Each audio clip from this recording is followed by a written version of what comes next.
সুপ্রিয় শিক্ষার্থী, আসসালামু আলাইকুম। আমি নীলাভ মজুমদার, ইউনিভার্সাল একাডেমিতে তোমাদের স্বাগতম। আজকে আমি আলোচনা করব গুণিতক নিয়ে।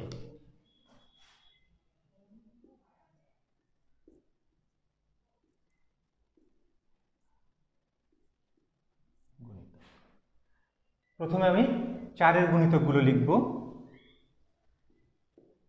4-এর গুণিতক গুলো হলো 4 × 4, 4 × 2 = 8, 3 × 4 = 12, 4 × 4 = 16, 4 × 5 = 20, 4 × 6 = 24, 4 × 7 = 28, 4 × 8 = 32, 4 × 9 = 36, 4 × 10 = 40, 4 × 11 = 44, 4 × 12 = 48, এভাবেই চলতে থাকবে। 6-এর গুণিতকগুলো হলো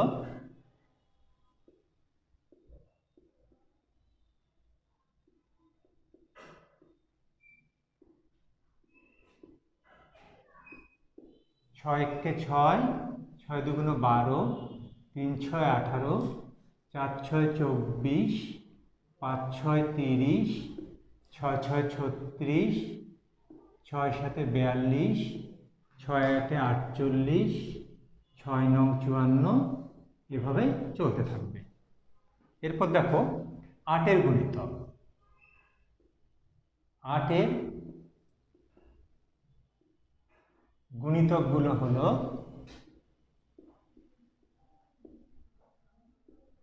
8 × 1 = 8, 8 × 2 = 16, 3 × 8 = 24, 4 × 8 = 32, 5 × 8 = 40, 6 × 8 = 48, 7 × 8 = 56, এভাবে চলতে থাকবে।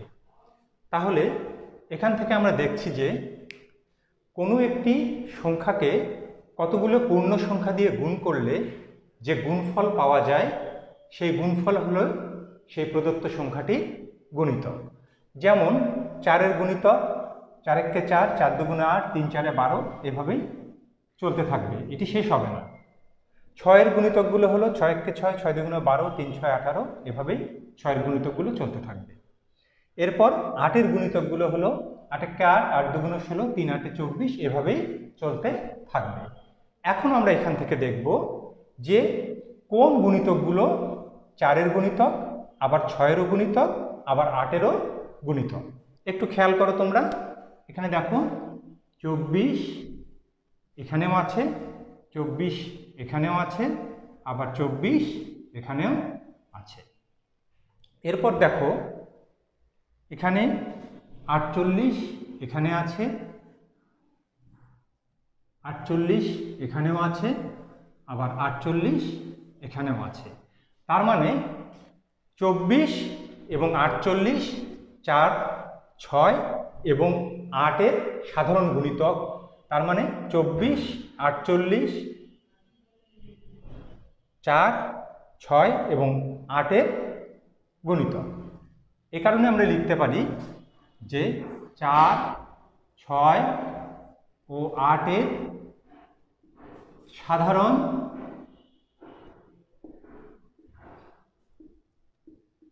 গুণিতক গুলো হলো 24 ও 48। এখন দেখো লসাগু।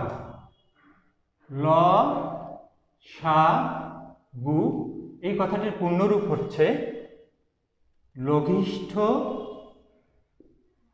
সাধারণ গুণিতক। লঘিষ্ঠ কথাটির অর্থ হচ্ছে সবচেয়ে ছোট, অর্থাৎ 4, 8 এবং 6-এর মধ্যে যে গুণিতকটি সাধারণ এবং সবচেয়ে ছোট সেটি হবে 4, 6 এবং 8-এর লসাগু। তাহলে লক্ষ্য করো 24 এবং 48-এর মধ্যে 24 হচ্ছে সবচেয়ে ছোট গুণিতক, যা 4, 6 এবং 8 এই তিনটি সংখ্যারই গুণিতক। এই জন্য 4, 6 এবং 8-এর লসাগু হবে 4, 6 ও 8-এর লসাগু হবে 24। প্রিয় শিক্ষার্থী, ধন্যবাদ আমার সঙ্গে থাকার জন্য। এর পরবর্তী ক্লাসে আমি গুণনীয়ক নিয়ে আলোচনা করব। আজ এ পর্যন্তই।